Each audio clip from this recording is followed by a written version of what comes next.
Narito ang ulo ng mga balita sa mga oras na ito. Pangulong Ferdinand R. Marcos Jr. at Santiago Peña Palacios ng Paraguay pumirma ng visa waiver at kasunduan para sa diplomatikong pagsasanay. Pilipinas inaasahang mangunguna sa pagpapalakas ng koooperasyong legal sa ASEAN sa pag-aproba nito sa extradition treaty ng rehiyon. Mahigit 1.6 milyong pamilyang Pinoy nakapagtapos na sa 4Ps ng Department of Social Welfare and Development. Senator Alan Peter Cayetano, bagong presidente sa Senado.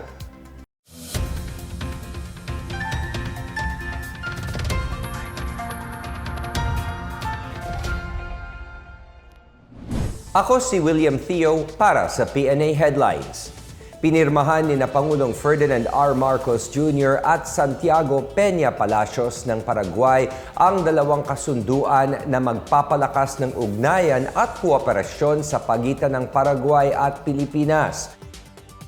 Pinirmahan ng dalawang Pangulo ang isang Memorandum of Understanding para sa pagsasagawa ng diplomatic training sa pagitan ng Department of Foreign Affairs ng Pilipinas at Ministry of Foreign Affairs ng Paraguay.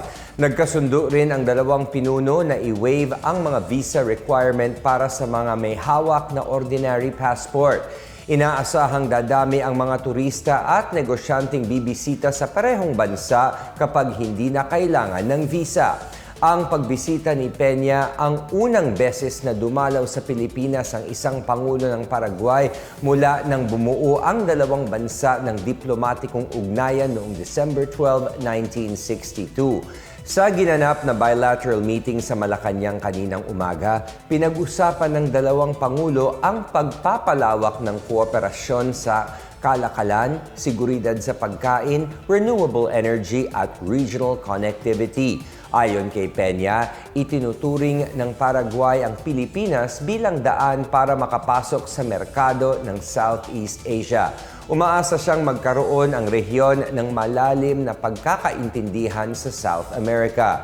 Nagpahayag din siya ng interes na bumuo ng ugnayan sa Association of Southeast Asian Nations kung saan tumatayong chair ang Pilipinas. Samantala, sinimulan ng Senado ang pag-review sa ASEAN Treaty on Extradition, isang kasunduan na magpapalakas sa kooperasyong legal ng Pilipinas sa pagitan ng ibang bansa sa Southeast Asia. Sa ilalim ng naturang kasunduan, mapapabilis ang pag-extradite sa mga suspect na tumakas sa ibang bansa, gayon din ang mga sangkot sa transnational crime.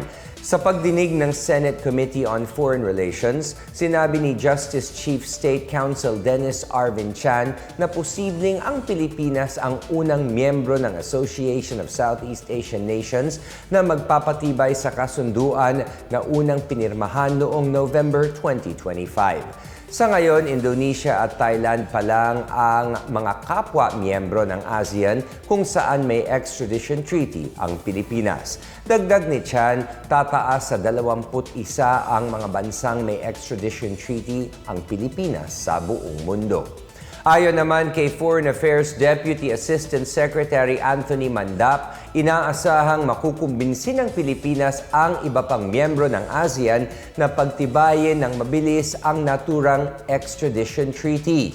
Binigyan diin naman ni Senate Committee Chair Erwin Tulfo ang kahalagan na mapalawak ang kakayahan ng Pilipinas na mag-extradite ng mga puganting nasa ibang bansa.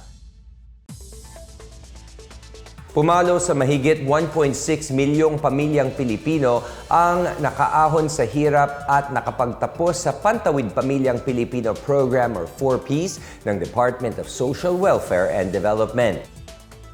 Ayon kay DSWD Spokesperson Assistant Secretary Irene Dumlao, ang tagumpay na ito ay patunay ng pagsisikap ng pamahalaan na tulungan ang mga pamilyang Pilipino na tumayo sa sarili nilang mga paa.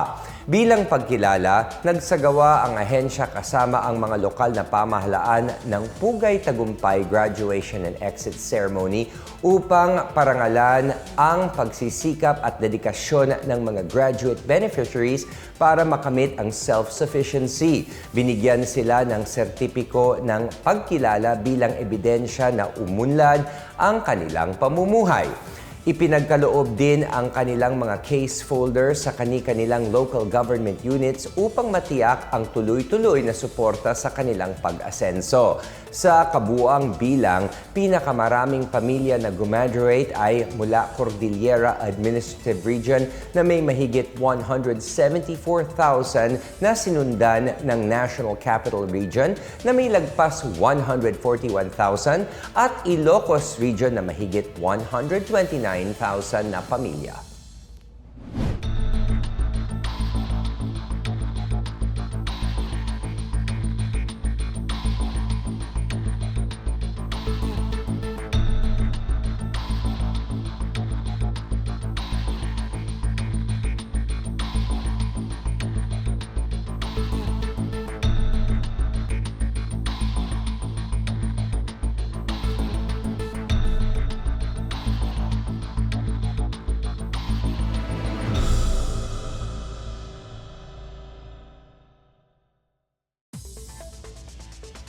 Inihalal ngayong araw si Senador Alan Peter Cayetano bilang Senate President at kapalit ni Senador Vicente Sotto III.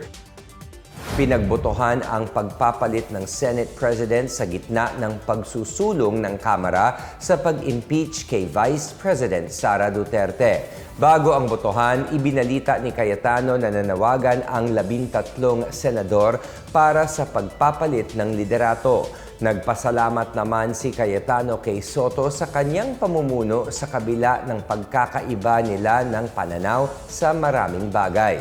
Naglingkod si Sotto bilang Senate President sa 20th Congress mula noong September 8, 2025. Agaw pansin din ang pagpapakita ni Senador Ronald De La Rosa sa gusali ng Senado. Ito'y sa kabila ng kumakalat na balitang ipinapaaresto ng International Criminal Court si De La Rosa dahil sa kaugnayan niya sa kampanya ng Administrasyong Duterte kontra iligal na droga.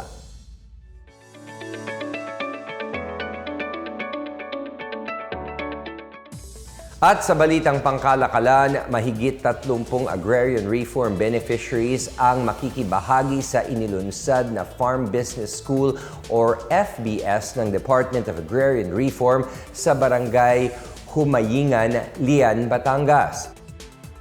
Tuturuan ang mga kalahok ng mga paraan kung paano gawing mas matatag at mas kumikita ang kanilang pagsasaka. Gagabayan din sila kung paano gumawa ng farm business plan at magkaroon ng mas malawak na pananaw tungkol sa merkado. Kabilang sa mga kasanayang ituturo ay ang farm record keeping, climate smart agriculture at collective marketing strategies. Isasagawa ang mga klase sa mismong barangay upang maging mas madali at akma sa schedule ng mga magsasaka. Samantala, nagbabala ang Securities and Exchange Commission sa publiko hinggil sa mga individual o grupo na gumagamit ng pangalan, logo at iba pang detalye ng mga lehitimong kumpanya para sa mga peking online loan at investment scheme. Ayon sa ahensya, ginagamit ng mga sindikato ang detalye ng mga rehistradong kumpanya tulad ng Aurora Securities Incorporated, Value Quest Finance Corporation at Glimpse Credit Incorporated upang makapanloko. Karaniwang ginagamit ng mga ito ang social media, messaging apps at peking website upang makapang-solicit ng personal na impormasyon at mangolekta ng advance fees, taxes, deposits o processing charges sa mga biktima. Paalala ng SEC, magpunta lamang sa opisyal na website ng ahensya o sa SEC Check app upang matiyak na lehitimo ang mga kumpanya.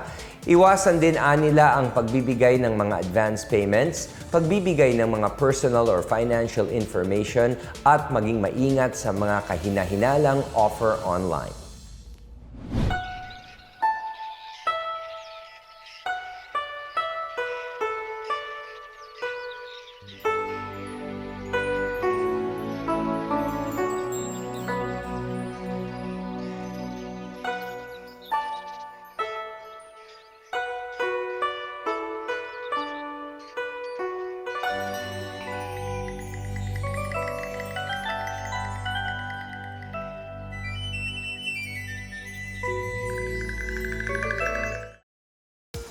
At yan ang pinakabago at pinakamainit na balita sa mga oras na ito, hatid sa inyo ng PNA Headlines.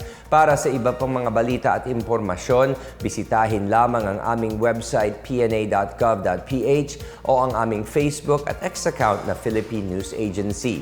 Mapapanood din ang PNA Headlines sa pamamagitan ng link sa website ng News and Information Bureau, sa ilalim ng PNA News at sa YouTube account ng Philippine News Agency. Ako si William Theo at ito ang PNA Headlines, naghahatid ng mga balitang nagbubuklod sa bagong Pilipinas.